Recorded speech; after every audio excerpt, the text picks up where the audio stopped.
o tema da mensagem é peça ajuda. Existem pelo menos 3 tipos de pessoas na nossa geração, e você precisa se identificar para saber que tipo de pessoa você é. O primeiro tipo de pessoa é a folgada. Você conhece alguém folgado?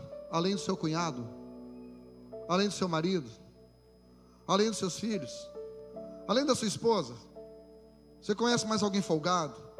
Pastor, quem é o folgado?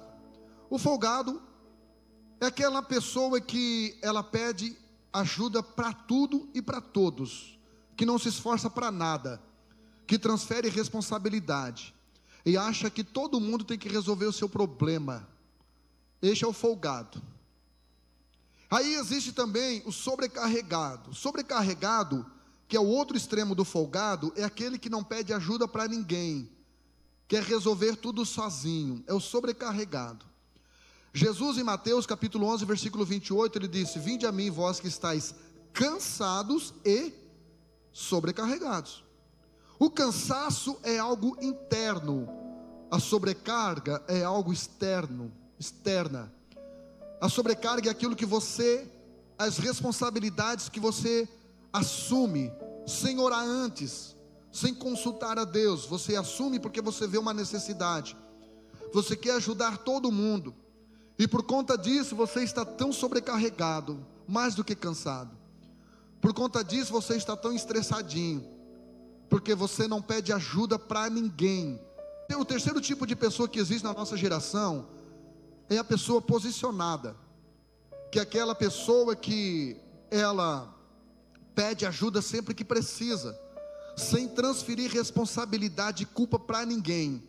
Ela assume sua responsabilidade, mas também aceita a disponibilidade das outras pessoas em ajudá-la. Coisa chata, irmão, é você tentar ajudar alguém e ela dizer, não precisa.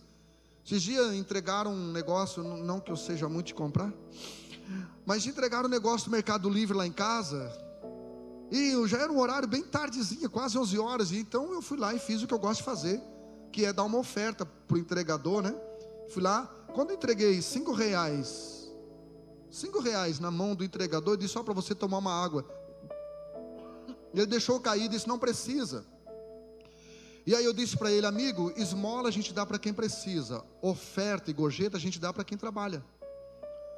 Então, existem esses 3 tipos de pessoas. Eu quero ler um texto contigo que você já conhece muito bem, que está lá em Lucas capítulo 10, fala da passagem de Marta e Maria e Lázaro. É engraçado que quando você vê Marta, ela está geralmente servindo, porque Marta adorava a Deus através do seu serviço. Quando você olha para a biografia de Maria, ela está sempre adorando, porque Maria servia através da adoração. Em contrapartida, quando você olha para o Lázaro, ou ele está morto, ou está comendo. Você conhece alguém assim? Você olha, parece estar sempre morto, ou comendo. Está toda a vida, ai que fome. E como um bom brasileiro, eu estou morrendo de fome, eu estou morto de fome. Então, nessa passagem, né? Eu não sei se Jesus chegou de surpresa, porque a Marta deixar para limpar a casa na hora que Jesus chega, irmão, é uma incoerência. A não ser que ela fosse a louca da faxina, né? Aquela que a casa nunca está limpa o bastante, e principalmente para receber Jesus. Aí quando chega no capítulo 10, no versículo 40, está escrito assim: Marta, porém, andava distraída em muitos serviços, e aproximando-se disse, Senhor, não te importas que minha irmã me deixa servir só? Dize-lhe, pois, que me ajude. Primeira coisa que eu quero que você entenda, o nome de Marta, a identidade de Marta. Toda pessoa que tem dificuldade de pedir ajuda, ela tem uma identidade distorcida. O nome Marta no grego é senhora. É aquela pessoa que quer ter tudo sob o seu controle. Irmã, se você é uma senhora na sua casa, é um problema sério. Irmão, se você é um senhor na sua casa, isso também é um problema sério. Porque você tem que ser cabeça, irmão, e a mulher o pescoço. Mas quem tem que ser senhor é de Jesus. Aí as coisas dão tudo certo. Então Marta era senhora. Fala daquela pessoa que tem aquele perfil controlador, né? Pergunta para alguém do lado aí, qual é o teu porém, irmão? O porém da Marta era mandar em tudo, era ser senhora, é querer ter tudo sob o seu controle. Marta era perfeccionista. Qual a diferença entre perfeição e perfeccionismo? Na perfeição, o modelo é Deus. No perfeccionismo, o modelo sou eu. Na perfeição, eu quero que as pessoas façam as coisas do jeito de Deus e conforme a Bíblia manda. No perfeccionismo, eu quero que as pessoas façam as coisas do meu jeito e conforme eu quero. Pegou? A Bíblia então mostra que o problema de Marta não era aquilo que ela produzia, não era aquilo que ela produzia. O problema de Marta era aquilo que a distraía. E o que a distraía não era uma coisa ruim, era muitos serviços, diz a Bíblia. É interessante que a palavra distração aqui, no grego, é merina, que quer dizer ansiedade. A raiz grega da palavra ansiedade é a mesma raiz grega da palavra distração. Antigamente o diabo trabalhava contra a igreja, destruindo-a, através do Coliseu Romano, através das perseguições, através das arenas. Hoje o diabo não trabalha mais tentando destruir a igreja, porque ele sabe que não dá certo. Mas ele trabalha, já que ele não consegue destruir, ele pensou, agora eu vou distrair, através do celular, através da TV, através das nossas lutinhas, e através de coisas boas, como serviço. Tome cuidado. Outra coisa que eu aprendo aqui, que Marta culpava Jesus de sobrecarga, mas Marta não falava com quem tinha que falar, que era com a sua irmã. A Maria estava do lado dela, e ela assim, ô Jesus, diz para essa daqui. Sabe aqueles maridos brigados assim, que a mãe chega e fala para o teu pai que o almoço está pronto, o pai está do lado. Então Marta estava dizendo assim, ó Senhor, fala para essa mulher aqui, olha aqui para mim, irmão, se você precisa de ajuda, e eu sei que todos nós precisamos de ajuda, por isso que Deus ele nos conecta com pessoas que sabem o que nós não sabemos, que têm o que nós não temos, que podem o que nós não podemos. Essa sincronia relacional trabalha no suprimento das realizações das nossas necessidades. Então se você precisa de ajuda, ei, olha aqui, ninguém tem bola de cristal, abre essa boquinha e fala. Ninguém é adivinho, pastor, mas o meu marido me conhece, ele está casado comigo, faz 15 anos, eu estou casado com aquela que senta ali, faz 35 que não conheço, irmão, não conheço, e ela também não me conhece, e nem eu me conheço, nem você se conhece, então eu preciso falar. Marta tinha que falar, Maria, a vida não é só de adoração, minha filha, vamos lá, alô, vamos limpar essa casa. Então é sobre isso, porque algumas pessoas não conseguem pedir ajuda. Pastor, eu até quero, até tento, mas eu não consigo pedir ajuda. Vou te dar 3 motivos. Primeiro, medo de expor suas fraquezas e limitações. Nesse momento onde a internet exige uma alta performance e resultados imediatos o tempo todo, parece que abrir os bastidores da sua vida para os filhos, para a esposa. Tem marido endividado que a mulher não sabe, irmão. Tem pais endividados que os filhos não sabem. Por quê? Porque tem medo de expor suas fraquezas e suas limitações. Parece que tem que ser o super crente, a mulher maravilha, o homem de aço. Segundo lugar, tem pessoas que não conseguem pedir ajuda porque não gostam de incomodar as pessoas ou de ficar devendo favor. Então geralmente é um perfil de pessoas que não gostam de ajudar ninguém, então já não pede favor, já não pede ajuda, para não ficar devendo favor. Terceiro perfil de uma pessoa que tem dificuldade de pedir ajuda é a pessoa com distorção cognitiva. Pastor, o que é distorção cognitiva? É quando nós nos acostumamos na nossa mente com a dor que nós sentimos. É uma dor, pastor, mas é suportável. Eu estou com um problema no meu casamento, mas dá para levar. Eu estou com um problema na minha empresa, mas eu acho que eu não vou falir. Eu tenho orado a Deus, tenho feito uma oração toda segunda-feira lá. Então por isso que eu não peço ajuda, irmão. Tem pessoa que tem essa distorção cognitiva, E ela tem dificuldade, irmão, de pedir ajuda. Ela tem dificuldade porque ela se acostumou com a dor. Ela se acostumou com um problema. É a síndrome de Faraó. Êxodo capítulo 8, a Bíblia diz que Deus mandou uma praga lá no Egito e era rã para tudo quanto é lado. Aí no versículo 7 o Faraó manda chamar o intercessor, o Moisés, e diz: ei, ora para Deus tirar essas rãs aqui das nossas casas. E o Moisés pergunta no versículo 8: quando que você quer que eu ore, Faraó? E a resposta do Faraó foi: amanhã. Ou seja, eu quero passar mais uma noite com as rãs. Será que você não tem passado umas noites aí com rãs? Será que você não tem suportado aí? Será que você não tem namorado com uma rãzinha? Será que você não está casado com uma rã? E o legal da rã é que ela não mata ninguém. Você já viu alguém dizer assim: não, morreu picado de rã, mordido de rã? Ela só é nojenta, mas não mata. Então, pastor, vamos levando, deixa a rã me levar. Rã leva eu. E aí eu vou suportando, pastor. A minha panela está daqui a pouco explode, mas eu vou suportando. Queridos, qual o perfil de quem não pede ajuda? Primeiro lugar, vitimista. Vitimista é uma pessoa que tem uma identidade baseada no sofrimento para chamar atenção. Lembra quando você era criança, que você gostava de ficar doentinho? Que aí você tomava laranjinha, meio-dia, comia bolachinha recheada. O vitimista tem uma identidade baseada no sofrimento. Para quê? Para chamar atenção, para ficar com carinha de coitadinho. O que é que tu tem? Ai, nada. Ah, então tá bom, valeu. Ai, insensível. O vitimista gosta de chamar atenção, gosta de ser o fraquinho, o doentinho, coitadinho.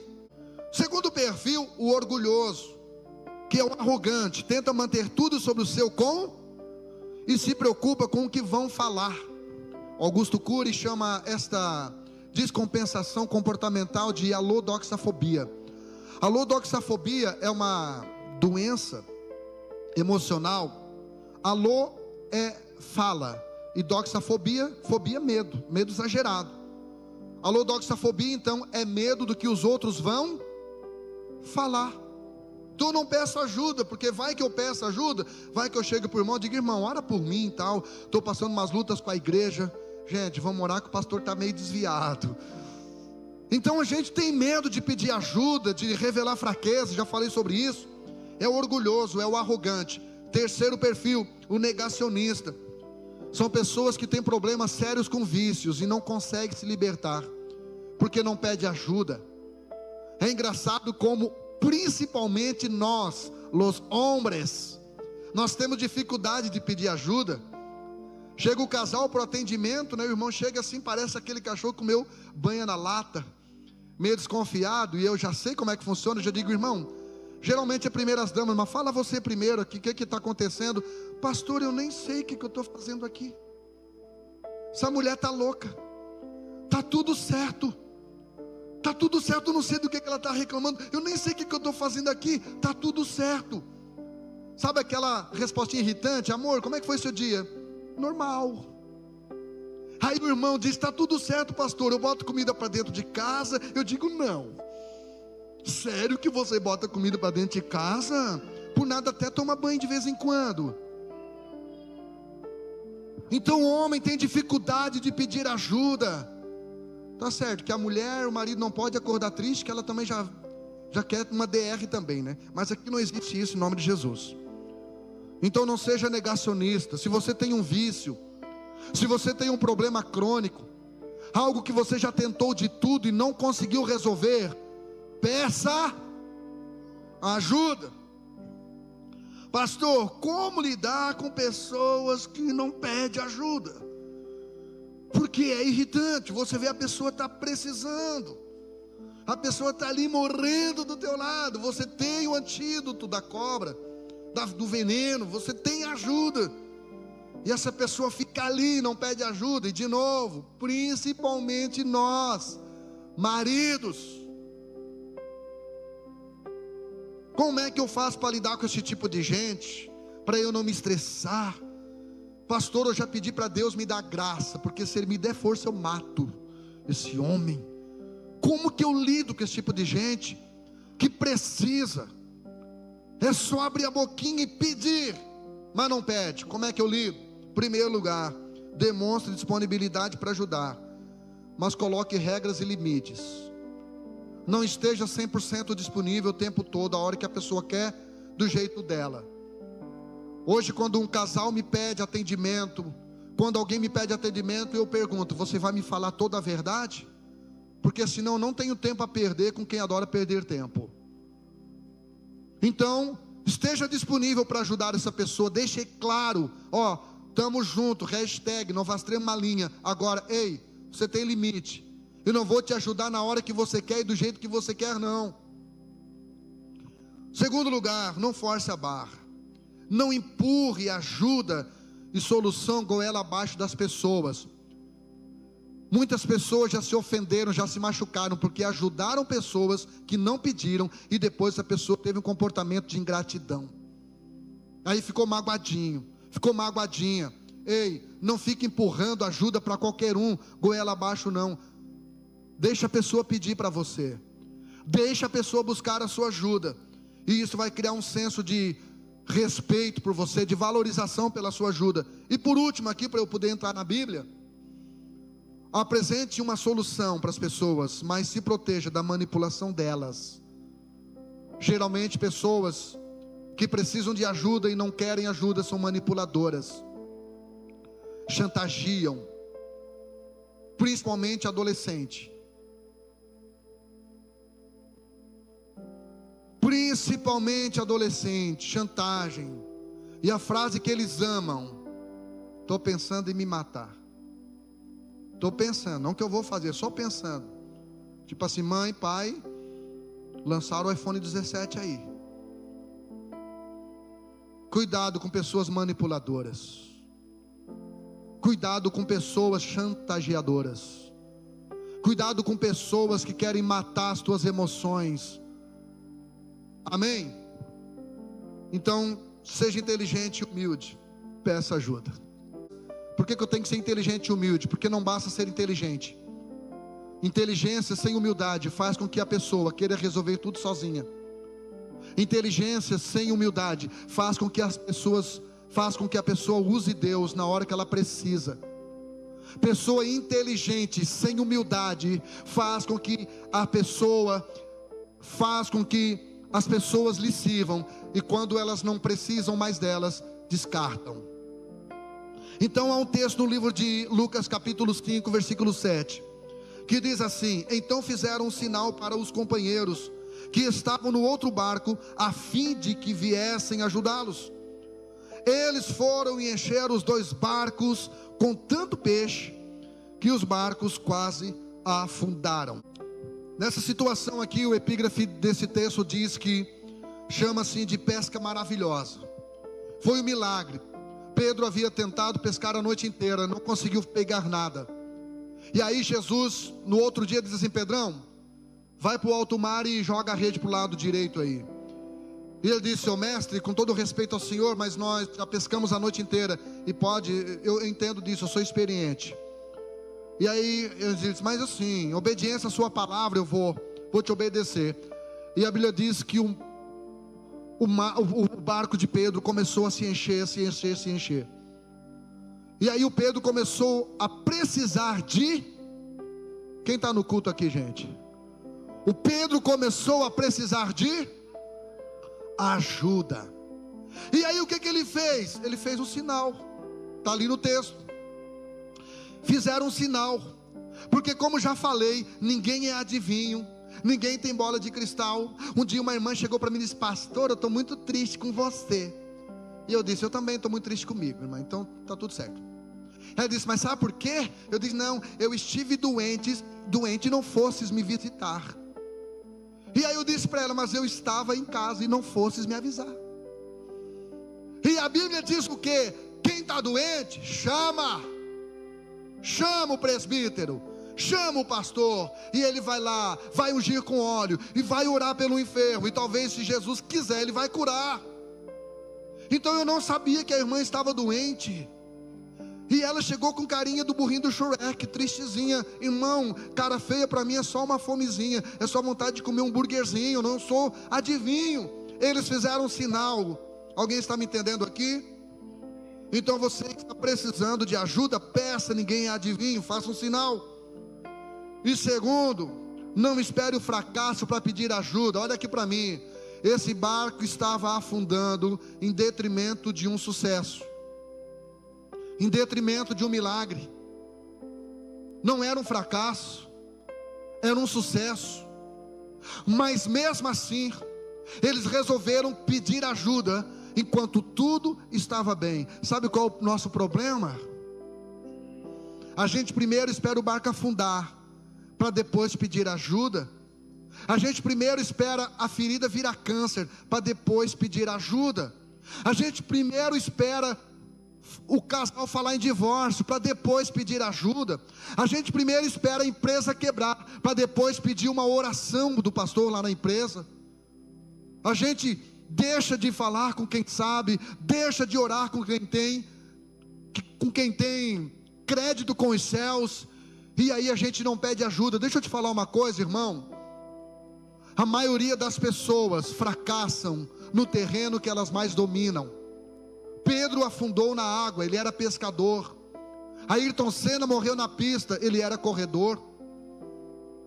A maioria dos nossos fracassos começam a acontecer nos momentos de sucesso da nossa vida, nos momentos que achamos que não estamos precisando de ajuda, e aí a gente baixa a guarda, e o capeta vem, irmão, e quando ele vem com força. Ei, olha aqui para mim, não espere o fracasso para pedir ajuda, use Deus de forma preventiva e não curativa. Quem está me entendendo aqui? Será que eu estou pregando para crente aqui nessa noite?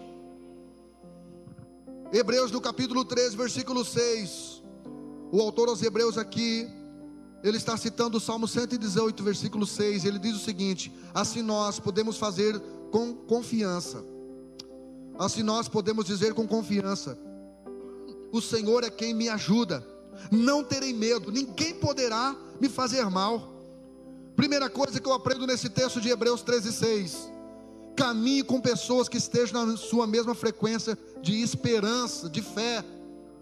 Porque às vezes a gente procura caminhar com pessoas que estão na mesma frequência só financeira, só intelectual, só material, e a gente para de andar com pessoas que estão na nossa mesma frequência de esperança. Olha o que diz o texto aqui: assim nós podemos dizer com confiança.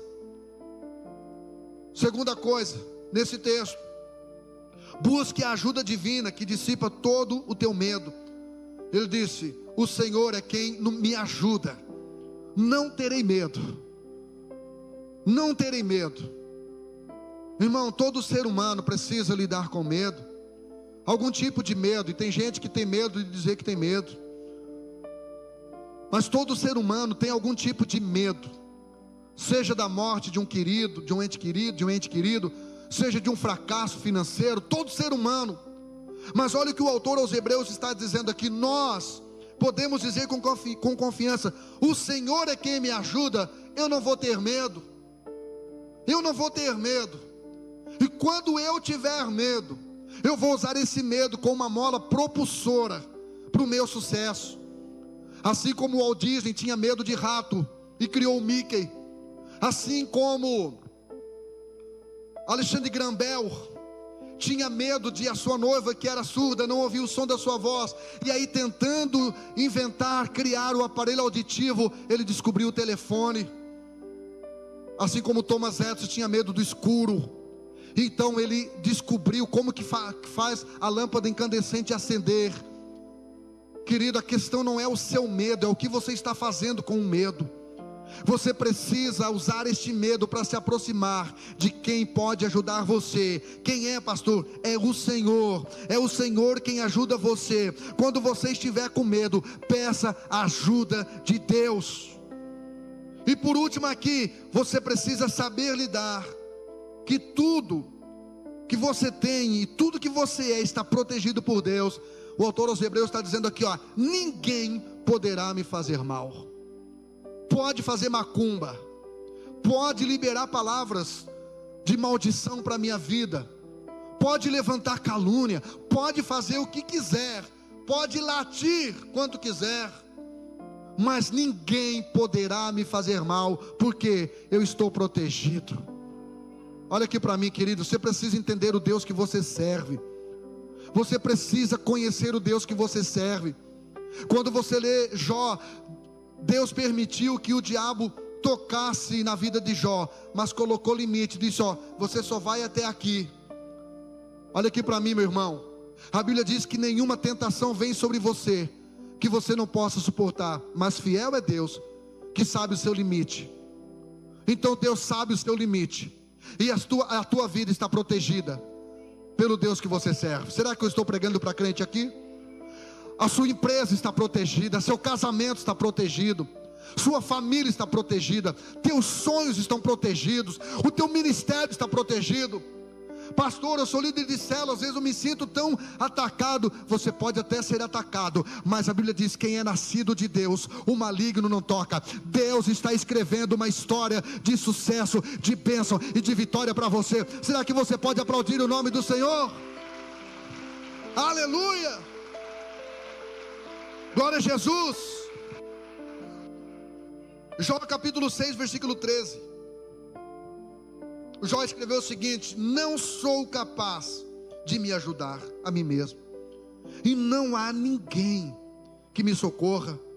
Só para você entender, Jó estava passando uma crise terrível aqui, e de repente chega o seu melhor amigo, Elifaz, e diz assim no capítulo 4, versículo 8: Jó, você está colhendo aquilo que você plantou. Seus 10 filhos morreram, você perdeu a sua saúde, você perdeu os seus 11.500 animais, porque você fez alguma coisa de errado.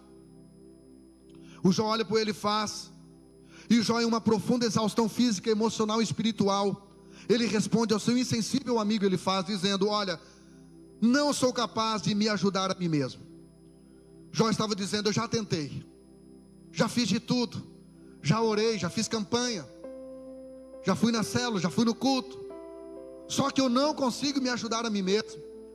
O que eu aprendo com esse texto aqui, meu querido, é que nós precisamos, assim como Jó, respeitar o nosso limite e parar de nos cobrar demais. Jó, irmão, ele não mascara a sua dor e ele não maquia a sua falsa força. Jó tira a sua máscara, Jó tira a sua armadura, Jó se desnuda, e na sua fraqueza ele diz: eu sou limitado, eu não consigo me ajudar, já tentei, mas não consigo. Então o que eu vou fazer? Ele faz. O que eu vou fazer, Bildade? O que eu vou fazer, meus amigos? Eu não cavei essa luta para mim, eu não agendei essa prova, eu não queria estar no meio desse furacão, mas eu reconheço a minha limitação e eu não consigo me ajudar. Diga para alguém do lado, se você tiver coragem: pare de se cobrar demais.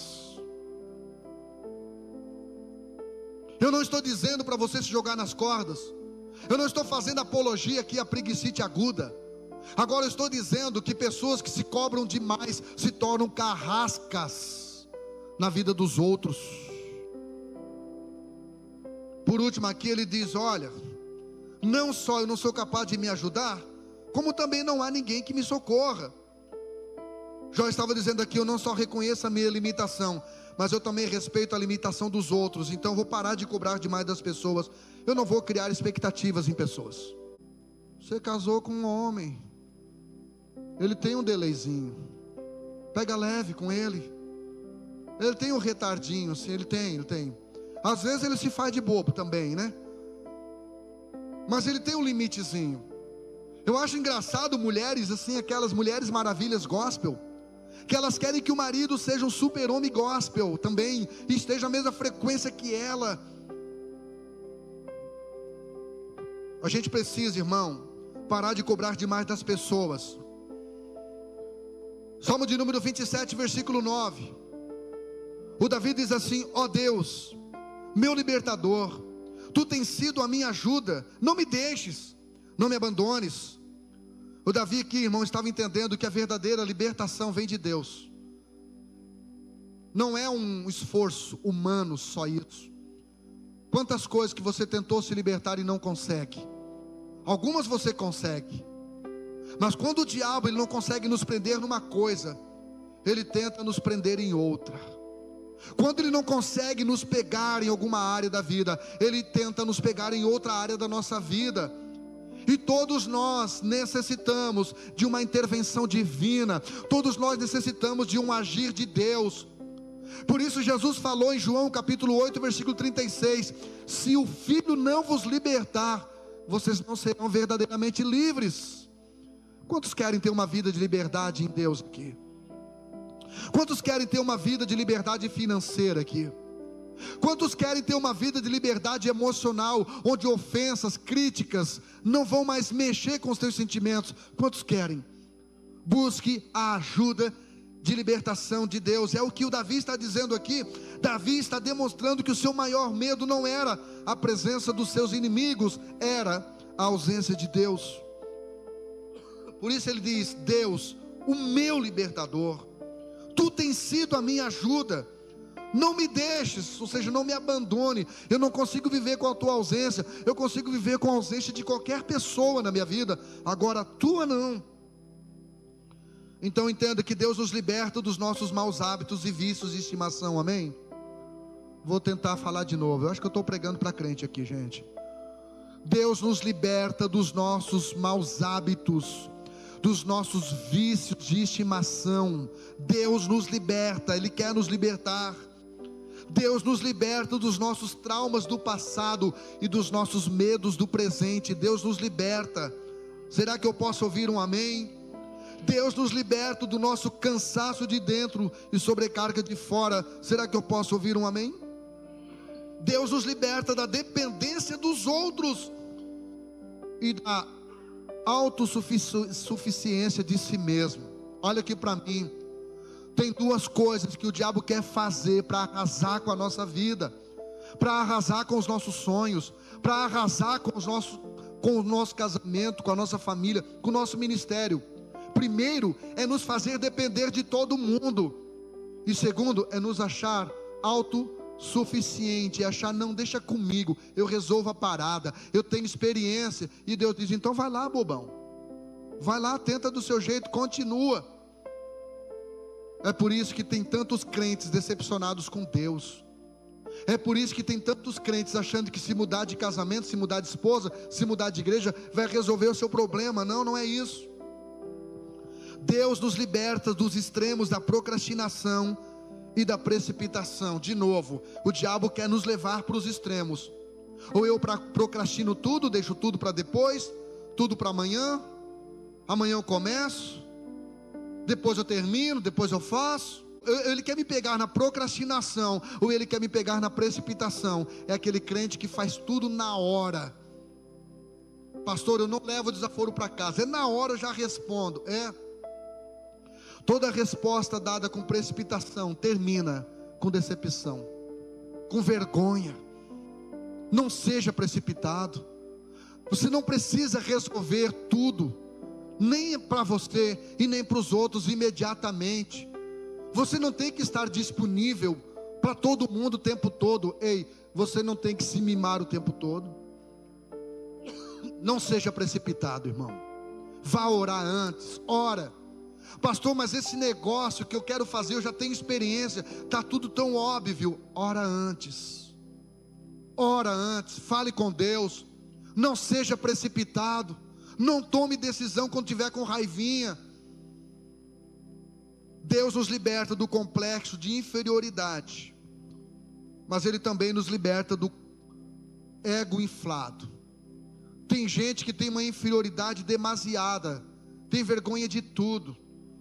Tudo tem vergonha da sua altura, tem vergonha do seu cabelo, tem vergonha da sua voz, tem vergonha de tudo. Por outro lado, tem gente com o ego muito inflado, irmão, achando que pode resolver tudo, pode fazer tudo, é autossuficiente. O salmista aqui está dizendo: Deus, Tu és o meu libertador. Faça assim com a sua mão, assim com a sua mão. Pai, em nome de Jesus eu oro pela vida dos Teus filhos. Os Teus filhos que têm tentado de todos os jeitos, todas as formas.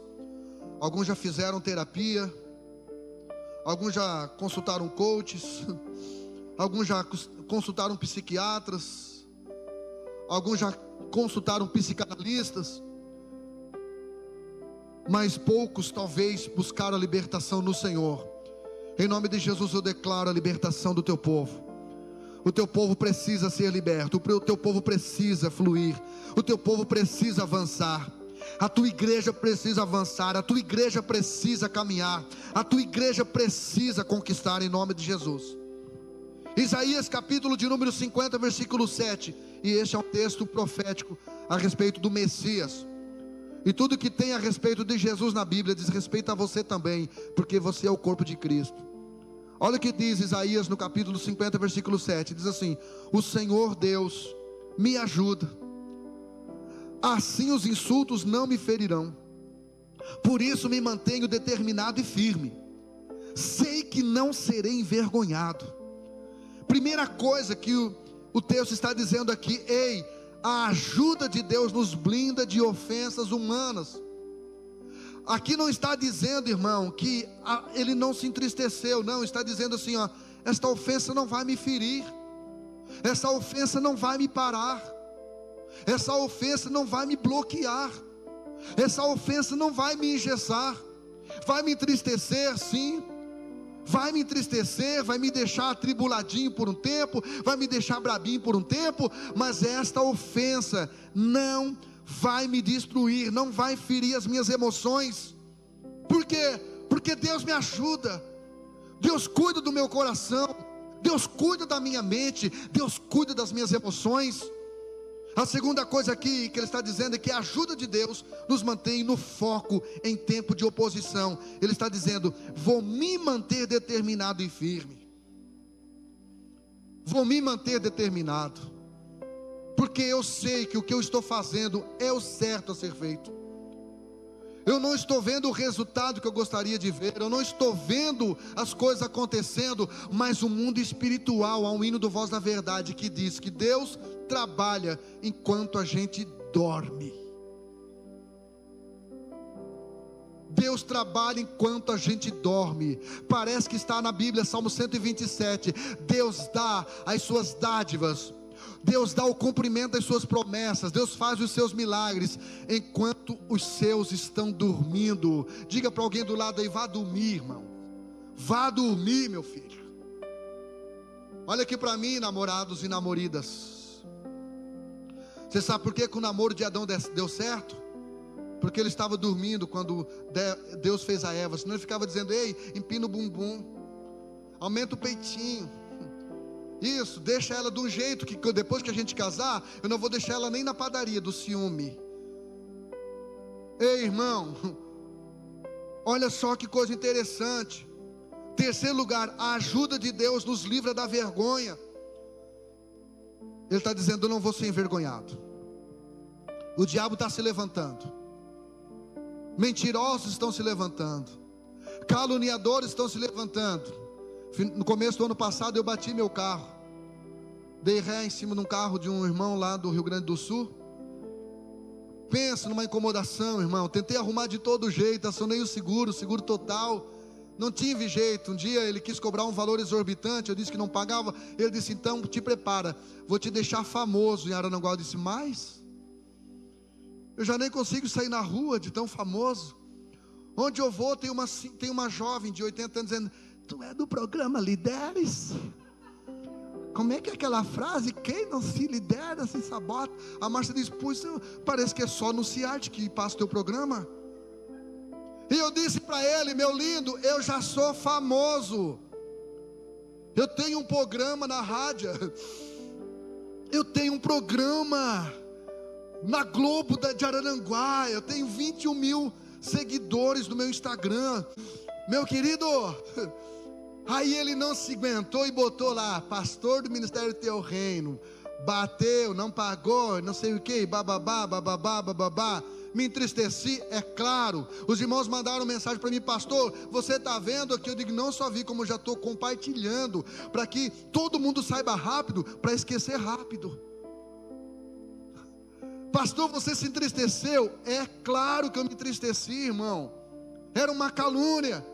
Mas olha o que a Bíblia está dizendo aqui, meu lindo. Olha o que a Bíblia está dizendo aqui. Olha como o profeta aqui, ele está profetizando acerca de Jesus: não serei envergonhado.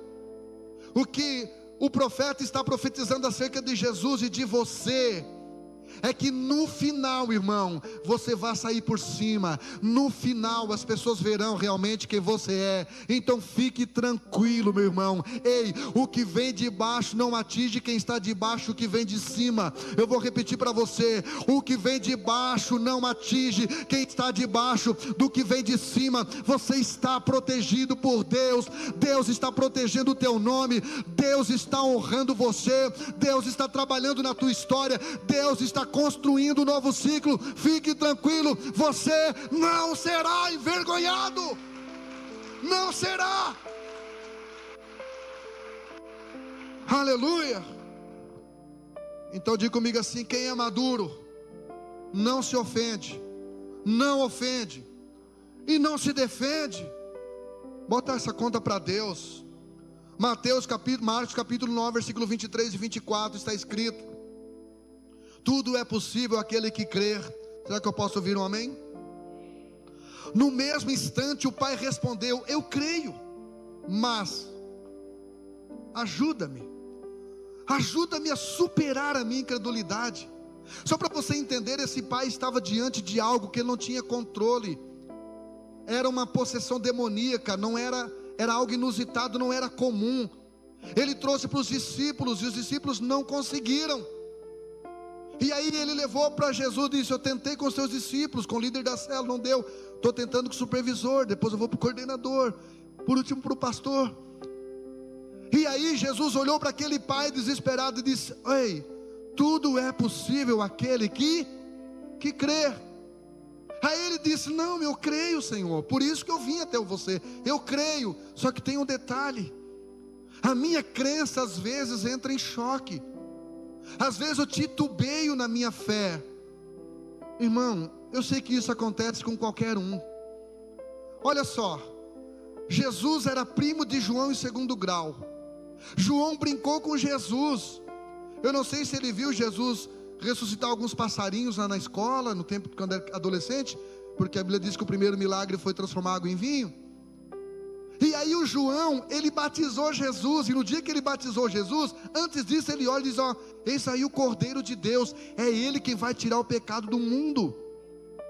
Aí ele batiza Jesus. Quando ele batiza Jesus, Jesus sai da água, o céu se abre, ele vê uma pomba descendo sobre a vida de Jesus, e ele ouve o Deus Todo-Poderoso, Criador do Universo, dizendo assim: ó, este aqui é o meu Filho amado, é nele que eu tenho prazer.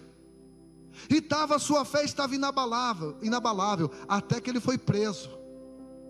Quando ele vai preso, irmão, a fé de João entra em crise. Amigo, se a sua fé entra em crise de vez em quando, amiga, se a sua fé entra em crise de vez em quando, bem-vinda ao time. O pastor Jean também entra em crise de incredulidade de vez em quando. Aí João manda um dos seus discípulos perguntar para o primo dele: vem cá, você é você mesmo? Você é Jesus mesmo? Você é o Messias mesmo? Irmão, se o cara batizou Jesus, viu Jesus, ouviu sobre Jesus, ele teve problema em algum momento de incredulidade, imagina, eu e você. É interessante que João, no capítulo 20, o Tomé, quando viu Jesus e viu a marca dos cravos e viu a marca da lança, Tomé disse: ó, meu Senhor e meu Rei e meu Deus. Jesus olhou para ele e disse: Tomé, você agora que você viu, você creu? Bem-aventurado aqueles que não vão ver nada, mas eles vão acreditar. Por isso encha o teu peito de ar, meu irmão. Infla aí o teu peito de ar e diga: Senhor, se eu estou aqui, é porque eu acredito ainda. Eu ainda creio. Eu vim sem força, mas não vim sem fé. Eu ainda creio que vai dar tudo certo. Eu ainda creio no teu milagre. Eu ainda creio no teu poder. Eu ainda creio na solução para minha casa. Eu ainda creio. Jesus, me ajude a superar a minha incredulidade. Ei, diga para alguém do lado e seja honesto com Jesus. Você não precisa provar o seu nível de fé para ninguém. Eu acho muito engraçado, Dudinha, porque as pessoas: pastor, você é corajoso, né? Nossa, você comprou um terreno tão caro. Irmão, eu digo: sabe de nada, irmão. Estou usando fralda geriátrica faz 3 anos. Cada um dizimista que sai da igreja eu me apavoro. Todo dia 10, quando vence o boletim de 10 mil, eu me apavoro. Mas eu oro dizendo: Senhor, me ajuda a superar a minha incredulidade. Eu sou humano, não consigo ser perfeito, mas eu sirvo um Deus que é vivo. Eu sirvo um Jesus que ressuscitou. Eu sirvo um Deus, se a Bíblia diz, se Ele não poupou nem o seu Filho e deu o seu Filho para nós, não nos dará todas as coisas? 2 Coríntios no capítulo 1 versículo 11 diz: enquanto vocês nos ajudam orando por nós, assim Deus responderá às muitas orações feitas em nosso favor e nos abençoará. Quem está falando isso, pastor? Só o Paulo. Só o cara que um dia chegaram para ele e disseram: Paulo, olha só, Serginho, desculpa pedir pegar sem permissão. Quer uma toalha de louça, Serginho? Com uma coruja, Serginho? Chegaram para o Paulo e disseram assim: ó, Paulo, você precisa ir lá na minha célula, rapaz, porque lá tem um monte de gente lá que tem câncer. Lá não tem gente paralítica, não, lá tem gente sem perna. Você precisa ir lá. Disse: ah, gente, não vou não. Mas tem um detalhe, tá? Eu tenho intimidade com o homem lá de cima. Faz o seguinte, leva só meu lenço, coloca lá nos enfermos lá, coloca lá na cadeira de roda, coloca lá no canceroso, só bota, e as enfermidades vão fugir. Olha que nível de fé. Agora, olha aqui o Paulo agora dizendo assim, ó: enquanto vocês nos ajudam orando por nós. Irmão, se Paulo precisava de oração, será que eu e você não precisamos? Então, meu irmão, olha aqui, quando você trabalha aqui na igreja, você me ajuda. Quando você canta aqui em cima, você está ajudando o pastor. Quando você contribui financeiramente, então, é over delivery. Mas não tem coisa que você possa fazer melhor por mim do que orar pela minha vida. Não tem coisa mais poderosa que a oração. Eu achei que Deus havia criado a oração para nos sacanear.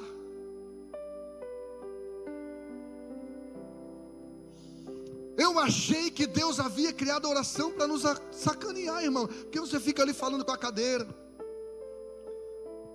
Aí você está ali, daqui a pouco, WhatsApp. Você tem uma sensação de estar assim, um bobo da corte. Parece que não está subindo, parece que não vai surtir efeito, parece que não está acontecendo nada. Mas não tem coisa mais poderosa que a oração, irmão. Sabe por quê? Eu fui estudar a etimologia da palavra oração no grego. É parakteon no grego, que quer dizer pedir ajuda de alguém mais poderoso que você. Então você pode cantar bonito, você pode pregar bonito, você pode trabalhar bonito, você pode servir bonito, você pode ser o mais lindão da terra. Ei, só tem uma coisa que apavora o diabo: quando ele vê você de joelhos dobrados. Por mais que seja alguns minutos, ele sabe que esta oração vai movimentar coisas que estão paradas. A Bíblia diz em Atos dos Apóstolos, capítulo de número 4, versículo 32, que tendo a igreja orado, moveu-se o lugar onde estavam reunidos. Por isso que quer me encontrar de segunda a sexta, meio-dia, aqui de joelhos, porque eu sei o poder que há na oração. Eu tenho orado pela sua vida, eu tenho orado para Deus abençoar o seu comércio, eu tenho orado para Deus abençoar seu casamento, sua família, sua célula. Eu tenho orado por você. Por quê? Porque eu sei que a oração de um justo pode muito em seus efeitos. Então deixa eu te falar uma coisa: gaste menos tempo querendo aconselhar pessoas, gaste menos tempo bajulando pessoas e comece a orar por elas. Vai acontecer a última parte do versículo, que diz assim: assim Deus responderá às muitas orações feitas em nosso favor e nos abençoará. Quer abençoar alguém, irmão? Então pare de mandar essa pessoa para o psicólogo, pare de mandar essa pessoa para o psiquiatra. Diz assim: olha, o psicólogo, o psiquiatra, terapeuta, o coach vai ser o plano B. Primeira coisa, oração. Você está gastando dinheiro com profissionais da área emocional e mental, e você deveria estar gastando tempo de oração e debruçado na palavra de Deus, porque esta palavra é o livro do conselho, ela tem resposta para tudo, irmão. Nada supera o poder da oração de uma igreja. Eu estava ouvindo um pastor dizendo que foi um pastor chinês, e lá eles oram horas e horas e horas e horas todos os dias. O pastor chinês foi na América pregar, e chegou lá, viu uma igreja linda, funcional, e chamou o pastor daquela igreja e fez uma pergunta: como é que vocês conseguem fazer tanta coisa para Deus sem Deus?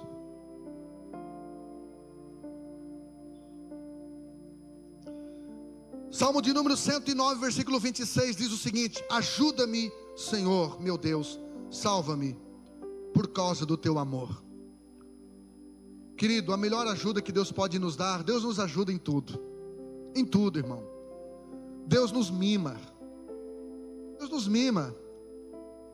em detalhes, em coisas. Irmão, Deus me mima tanto que eu nem gosto de falar muito aqui em cima. Você percebe que eu não gosto muito de falar, né? Não sou muito de falar assim, detalhes.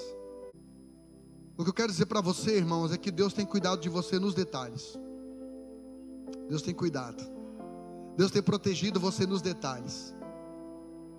Se os teus olhos espirituais se abrissem para você ver o quanto alguns anjos têm guardado você, têm protegido você, o quanto Deus tem abençoado você, tem liberado bênçãos, tem dado livramento. Pessoas que você tem chorado na ida, que você estaria estourando foguete, hein?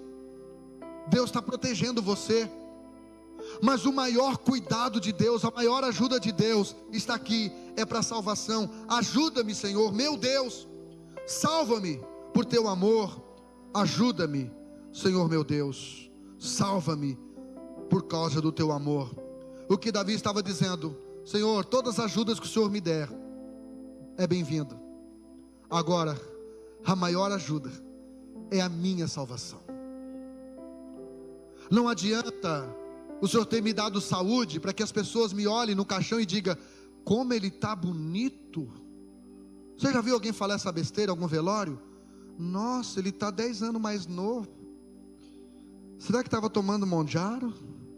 Está magro?